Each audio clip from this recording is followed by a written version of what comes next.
everyone. I am Ajit Prabhu, the co-founder and CEO of Quest Global. Welcome to Quest Global Horizons. Today we are exploring sustainable transportation solutions with Danny DiPerna, my guest, who is a executive VP and Chief Operating Officer of Alstom.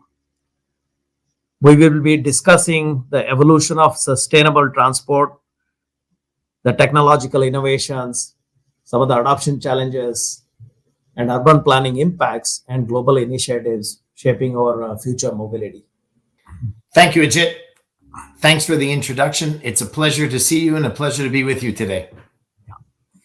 So, my first question to you is, having worked in both these industries, aerospace as well as rail industries, which are both responsible for transporting people from A to B. So billions of people are transported every day across the world, and these products that are out there are safe, reliable, and making a difference to the humanity.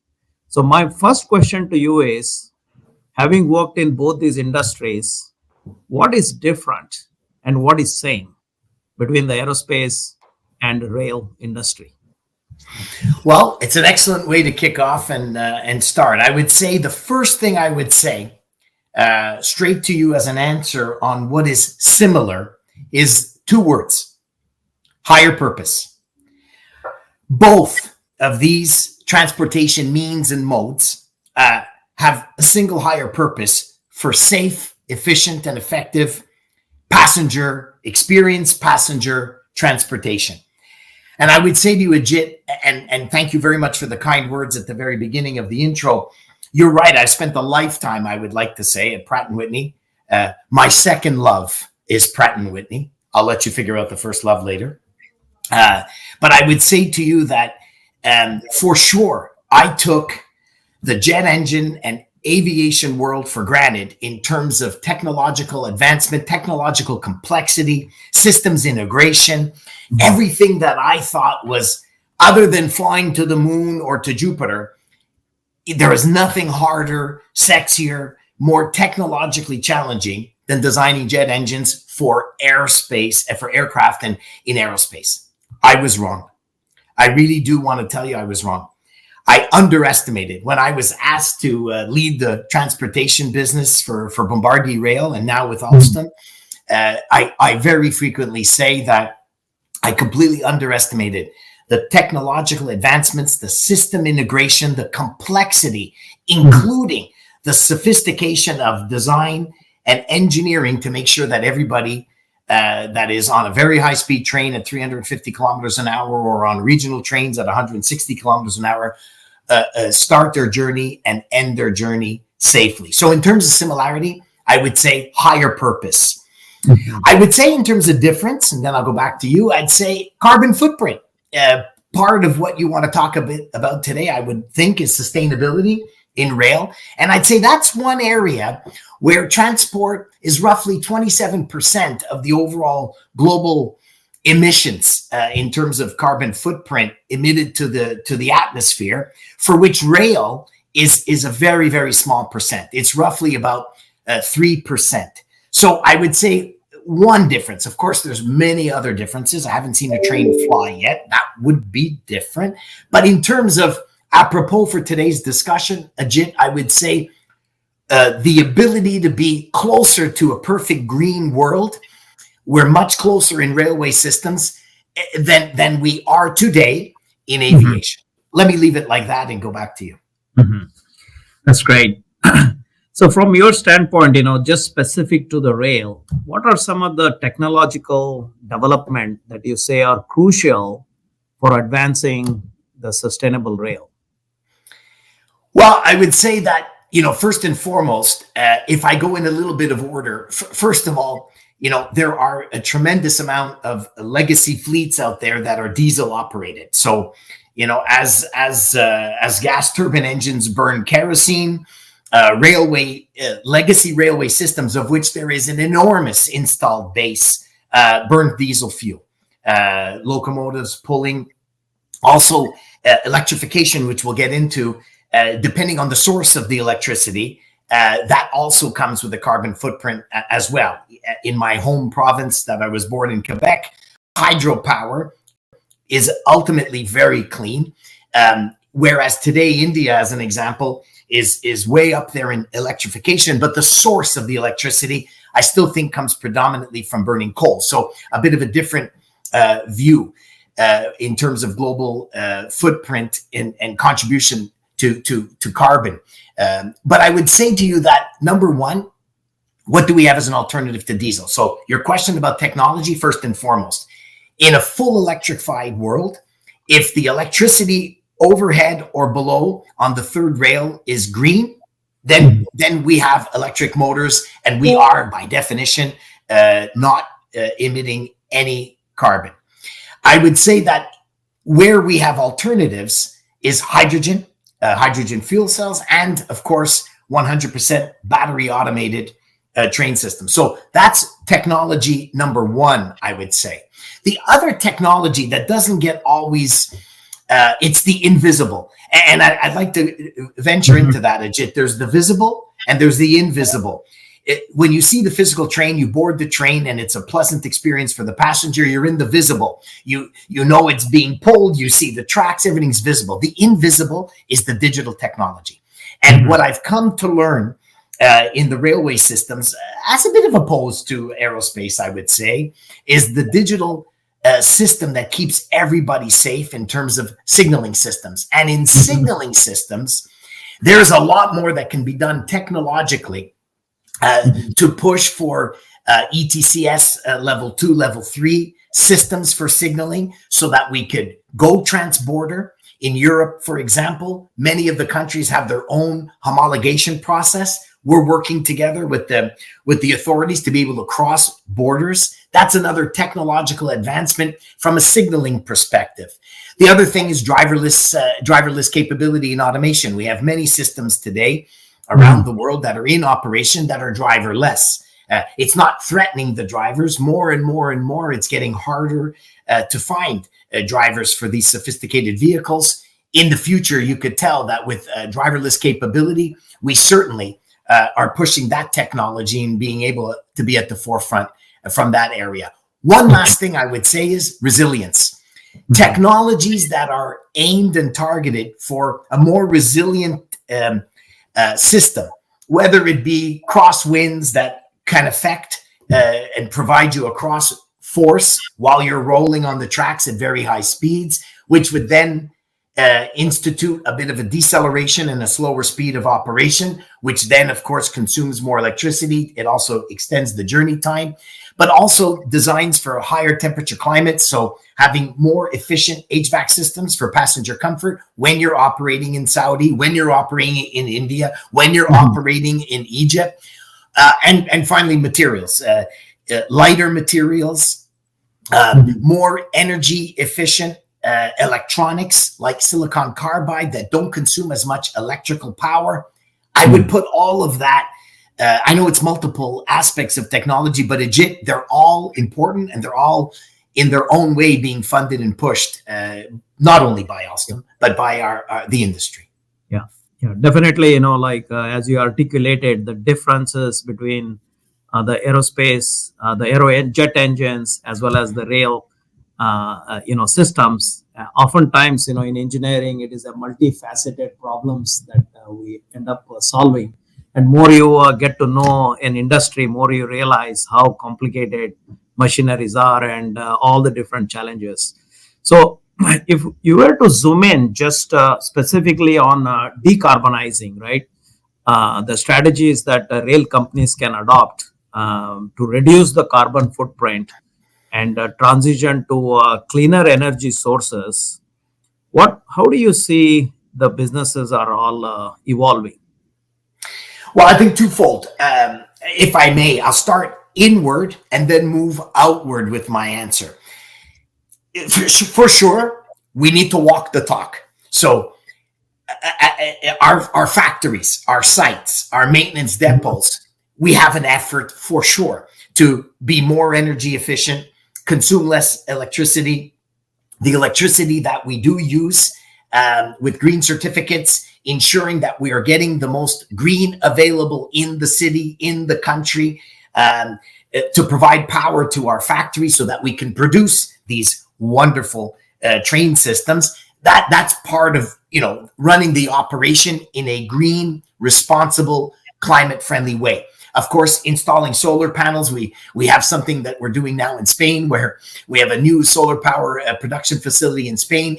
We're using with Schneider Electric as our partner. Just as an example, legit, we're executing 160 gigawatt per year solar power purchase agreement in southern Spain, Andalusia. By the way, if you haven't been to Andalusia, Jit, it's fantastic. I went biking there for a week.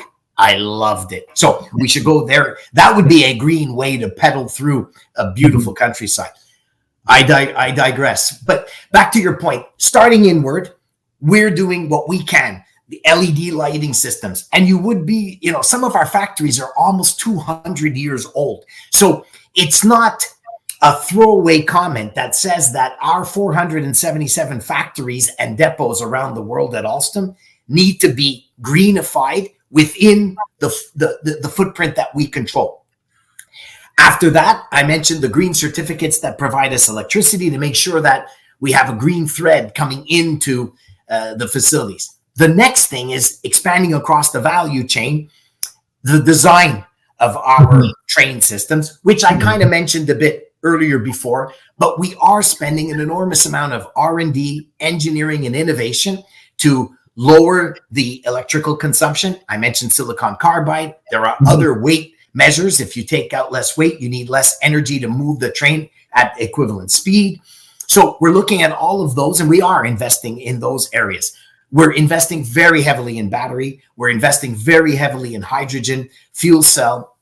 In fact, we are the first company to have both hydrogen fuel cells and BEMUs, battery electric multiple unit coaches in service today for passengers. So we're doing our fair share on the technology inside. And the last aspect of it, if I go full throttle, is we're focused on scope 3 for our supply chain. And in our supply chain, we have tools that we've put in place to help our suppliers respond back to us on how they are producing their parts, their carbon footprint. So we're working together with them. There's not a punishment, but we are trying to ensure that who we buy from around the world, first and foremost, ethics, compliance, follow the standard rules for partnering with companies around the world. But from a green perspective, we're now trying to measure when we buy, are we buying from the greenest possible making source or partner in the future? So that's kind of the way I would answer you in 3 tranches, Ajit. Okay. No, that's great. That's great. Now, switching a little bit to enabling the green rail transport, right? Sustainable transport. I think the electrification of the rail lines is an important factor. So what percentage of the rail lines in Europe versus America or maybe in Asia have the ability to be electrified so that the green agenda can be progressed? Well, very relevant as, and you may remember, Ajit, when we were together in India, you had asked me to speak a little bit about sustainability in rail systems. And if you recall, I had presented some information at the time about electrification. So first, before I rattle off just some percentages, which I have handy here with me, I came prepared for this podcast, Ajit. I didn't want to disappoint you whatsoever. I would say if I just give you a little bit of an overview, we've mentioned already the importance of electrification. For us, that's what's most important. A country, a city, anything that has clean or the cleanest possible electricity that can be applied to our electric motors and through a catenary system above the roof or below in a third rail, by far that would be the best. There's a lot of talk, Ajit, about biofuels and the importance of biofuels. For us, we don't burn carbohydrates. We don't hydrocarbons, sorry, but you can move the H and the C anyway. But we don't burn fuels. We're not internal combustion engine experts. Those are other companies that burn fuel. So for us, just pure electric current, coulombs coming into our motors, that's all we need. And if it comes from a green source, great. Now you ask about the world's endeavors in electrification. Let me start in your home country of India. From India's electrification over the last 5 years is enormously been growing. It went from roughly 40%. In fact, 2.5 years ago, I reported to you, sir, roughly 37 to 40% electrification. Since then, all new lines are going in electric, and India is climbing above 90%. The trick there is, where does the electricity come from? And if the electricity is coming from largely burning coal and coal burning factories, then it's not the full answer. Let's leave it at that. Europe, I would say Europe is roughly around greater than 55% electrified. Of course, more to go, more capital investment for electricity and electrified lines. But certainly Europe, by far, I would say, the leaders in rail as a continent. Mode of transportation is far easiest, in my humble opinion. When you travel any of the countries in Europe, rail is always my first choice, including the Paris to London route, my favorite. I'd say that in the United States, by contrast, less than 1%. Canada, less than 1%. So you could see China over 60%. So you would see, Ajit, that the world is got different ways of progressing in terms of rail. But that would be the statistics I would tell you. And each of them come with their challenges. India, very high electrification for railway lines, but the source of the electricity, not so good. In the US, it's an enormous multi-billion, if not trillions of investment to electrify a giant country that really has been built on highways for automotive and trucks. Yeah. So no, this is great. I think, like, while a lot of rail infrastructure is developing, a lot more electrification is taking place. The alternate energy sources, obviously, a lot of OEMs are thinking about how to develop green energy, cleaner sources, and how to provide that energy in a much more efficient way to the consumers.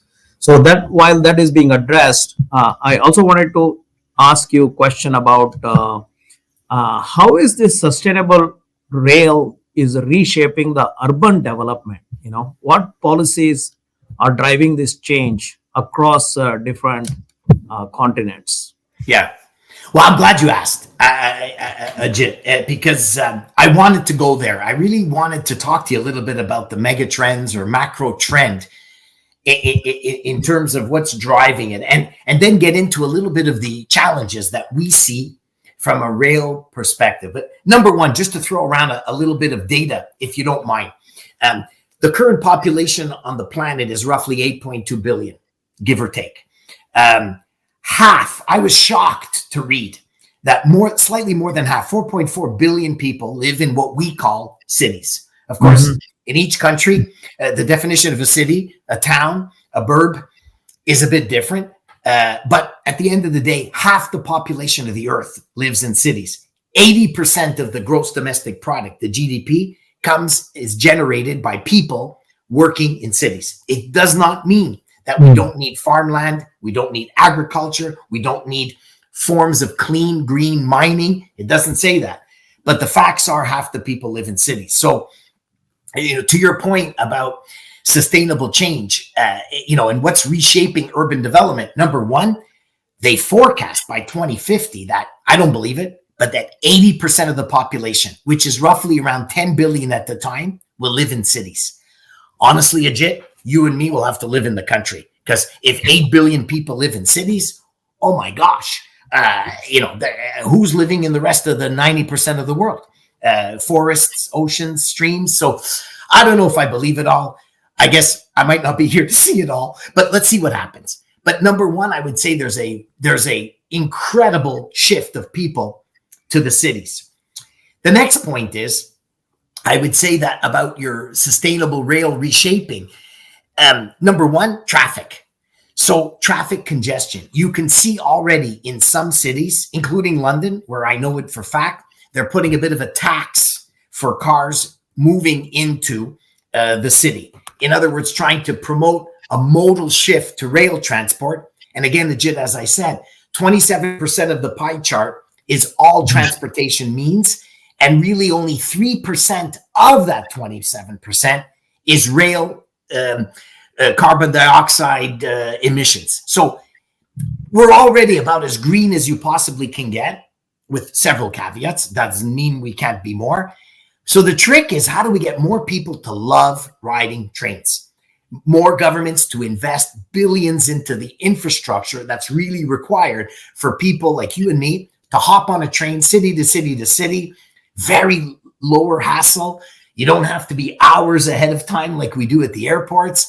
So the whole thing is so much easier. How do we get more people there? So I would say, number one, reduction of traffic congestion. Number two, the passenger experience. Number three, evidence shows that when you build accessible lines that are in the suburbs, moving in and out of large major cities, New York, Bangalore, Delhi, Paris, London, if you can quickly move people regionally in and out, then you can start to increase the suburban development. The value of the homes and the properties go up. For example, in London, I have a love for the Elizabeth line. I've spent a fortune of effort trying to help that line. But there's 180,000 new dwellings per kilometer of Elizabeth line. So in other words, when you make accessible, nice, clean, wonderful passenger experience, enabling you to go in and out of the city for work, then I think you get the best of both worlds. You promote the GDP by bringing your brain into the city, but then you boot out and live in the suburbs so that you can distribute the population and not have super centered 50 million people per city. Yeah. So I live in Western in Connecticut. It's like an hour and a half from New York City. My daughters live in New York, but they commute by train. Okay. So and today my nephew had to go to New York City in the morning, and he had the option of either taking his car and traveling, or going to a Westport station and then take a train. Guess and he chose the train, I hope. Absolutely. That's what a day to choose the train. Choose the train. Well, he was wonderful. We should give him a gift. Yeah, well, I think I see that in a lot of the people who live in the suburb area, they do exactly that. So they take a morning train and then go and come back. Obviously, more the train systems allows the people to work efficiently inside. More they are connected. More I think the chances increase for people to take the train more than their road transport. If I could interrupt you for 1 second, Ajit. So first of all, I wholeheartedly agree. When I do Paris to London, those 2.5 hours, they're quiet, they're calm. I get tons of work done. The Wi-Fi doesn't always work. I understand why. Sometimes you're under the channel. Sometimes it does. Sometimes it doesn't. Very interesting. I was in Italy 3 weeks ago. Ari and I were with my Italian colleagues were hosting a customer. I won't say who, just to leave it like that. And the customer came in. We spent 5 hours together. I really want to tell you, 24 minutes of the 5 hours was the CEO of the customer telling us that you really need to improve that Wi-Fi. I know you're implementing a new Wi-Fi system. It really needs to work. It's important. So it's interesting, Ajit, that you mentioned Wi-Fi. I was sitting there listening, and I took it for granted. Like I'm saying, this is what the guy wants to talk about, Wi-Fi, passenger experience, working efficiently and effectively. If we don't enable it, people aren't going to use the train. Okay. Unless you convert it into a meditation place, disconnected from the Wi-Fi, and everybody is like, get a space to be free of, connected to the digital world. That's true. And then, well, it's funny you say that. When I fly to Singapore, I pray that the Wi-Fi doesn't work so that I could just read a book and think for a change. You're right. Today, it's too much digital, too much. There's too much social media. We're too connected. Okay, but that's another podcast. That's on humanity. Yeah. Okay. Well, changing the subject a little bit to the supply chain side, how can rail companies work with suppliers to reduce the scope 3 emissions and improve overall sustainability? Yeah, it goes back a little bit to what I was mentioning. I didn't complete my whole thought process there, but you're right. The way we've broken it up in scope 1, scope 2, and scope 3. Scope 3 is the value chain. We're looking, for us, we've got a target by the end of the decade, by 2030, to have 30% what we call scope 3 purchased goods and services reduction in measured to a standard carbon emissions. So, we just recently in October, a while ago, we launched a procurement carbon tool. It's another form and system for our suppliers to partner with us. Of course, I say that pro and con. They now have to provide us information. So if Quest was manufacturing, as an example, legit, we would politely ask you to log in, tell us about your energy consumption, tell us about your energy source. So we're trying to do that. The reason why is not so that we can go report you to the feds or to the government, but it's for us to be wiser on who we buy from. In the future, we're going to have a choice. We may not want to buy a forging or a casting if you're burning energy from a dirty source. If you are moving towards green, we have a compliance program and an ethical commitment to the environment to buy from as green as possible sources. So I would say what we're doing is A, working with the suppliers to communicate our commitments. B, of course, in every jurisdiction, every country, especially with the Paris Agreement, with what the governments are pushing in terms of the overall green commitment. Of course, it's wavering a little bit these days. Nationalistic tendencies are taking over from more of a global view. But I would say collaborating with suppliers, telling our suppliers we have a choice. And if they move in the same direction, we can grow together. If they move opposite direction and all they want to do is burn coal, then, we'll find an alternative source. And if we don't, there is very little that Alstom couldn't do in our own factories. And if push came to shove, that's what we would do. Well, generally, the sustainability burden is for everybody, right? So it is not linked to one industry, one country. It is a global problem. So net zero is a goal that we have all collectively have the responsibility to achieve end of the day. And of course, the rail industry contributes a small percentage to the overall problem. But regardless, it is a fact that rail industry has access to billions of customers, right? Your employee, the customers who come take the rail system. There are billions of people, are making use of the rail. So this infrastructure that you have, in your opinion, how rail companies can effectively engage all the stakeholders, including the clients, the employees, the communities, to promote sustainability? Yeah, it's good. It's a good point. Of course, there's the public awareness that we're trying to, make everybody realize, as we do, that, rail is one of the only, real efficient and effective mass transportation. I say mass because it's important. Mass transportation, because I have an Audi e-tron. Right. And I'm sure you have you may have an electric car as well. So, okay, you could put 3-4 people in the car, but when a train is all electric, you can move 1,000 people, so you need to put a ton of cars on the road to be able to go point to point to the same efficiency. So continuing this famous buzzword of modal shift, continuing to work with our customers, many of our customers, 85% of our customers are public procurement entities, i.e. government agencies. So continuing to promote with our European Union, with our different government regulating agency and bodies around the world in the different countries, promoting rail is what we're trying to do. So, promote rail, get the public to be aware. Of course, we have our own work to do as well, Ajit. We need to provide reliable green mobility solutions. Not all of our technology works perfectly out of the box.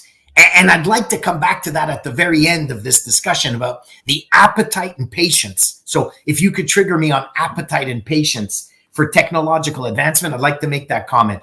But back to your point, the rail tracks Unlike aerospace, where it's the air molecules around the planet, the rail tracks are limited.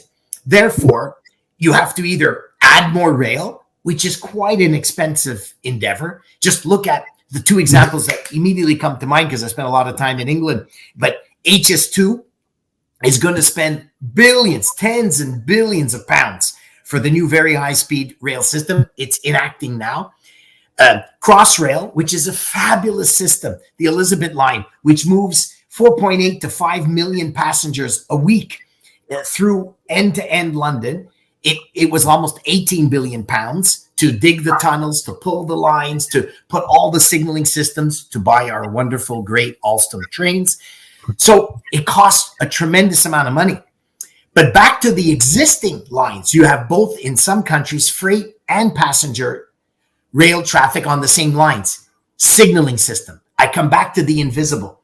What we can do with the invisible is we could reduce the headway between freight and or passenger traffic. So same physical infrastructure.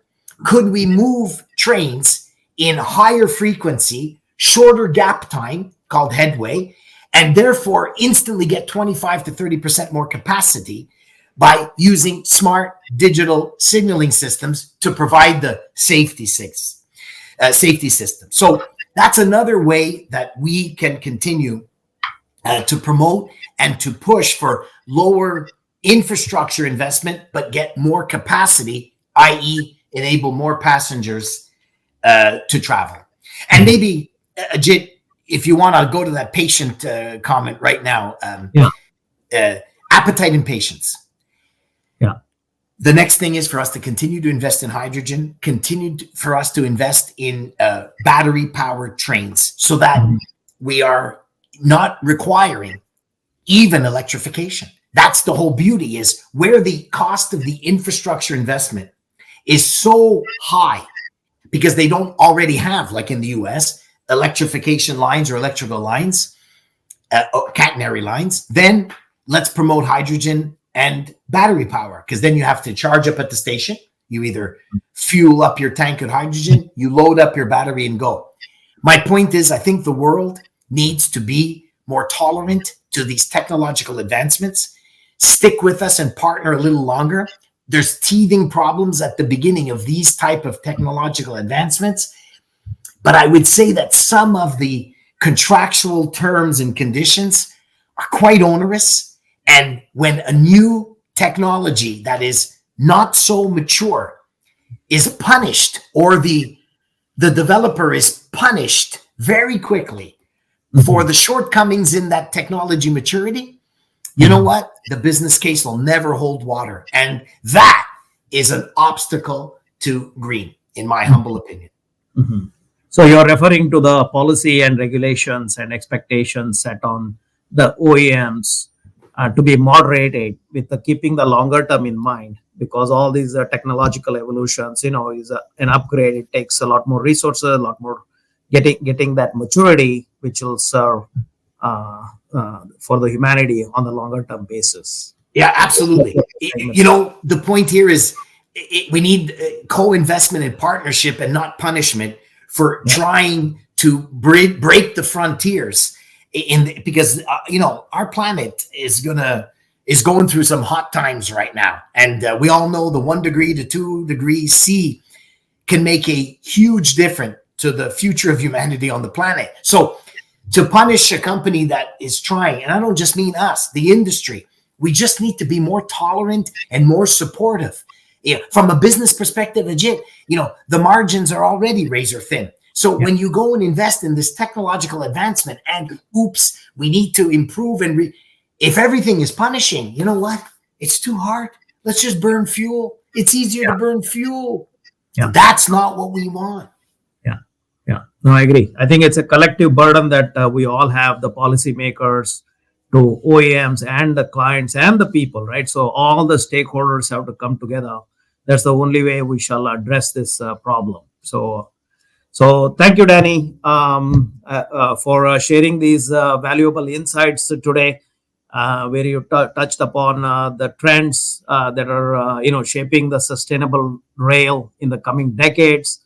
Looks like based on this conversation, at least on the technological side, there are ways to answer the problem. So I think you talked about decarbonizing strategies. How can we develop energy efficient rail systems, electrification, alternate fuels, all of these things, and also you touched upon urbanization and how rail systems can provide answers to, including enhancing the GDP perhaps by connecting the suburbs to the cities, and as well as some of the things that the policymakers can do to enable adoption of the green initiatives. So thank you for your time, and I wish you all the very best at Alstom. You guys are shaping the world to make billions of Trying. people move, and wish you all the very best. Well, thanks, Ajit, for your time, and thank you for offering me this opportunity to dialogue and discuss with you in today's podcast. I wish you a great day and a safe journey onward. I know you don't always stay in the great state of Connecticut, so safe journey wherever you go. Please use the train at least a few times on your next journey. All right, I'll see you. And send me a picture of you on the train. That's the cost of this podcast. With the Alstom logo in the back. That would be even, if you just take a train, I'll accept it. If it's an Alstom train, I buy you dinner in London. Alrighty, sir. Thank you. Thanks, Ajit. Take care. Bye.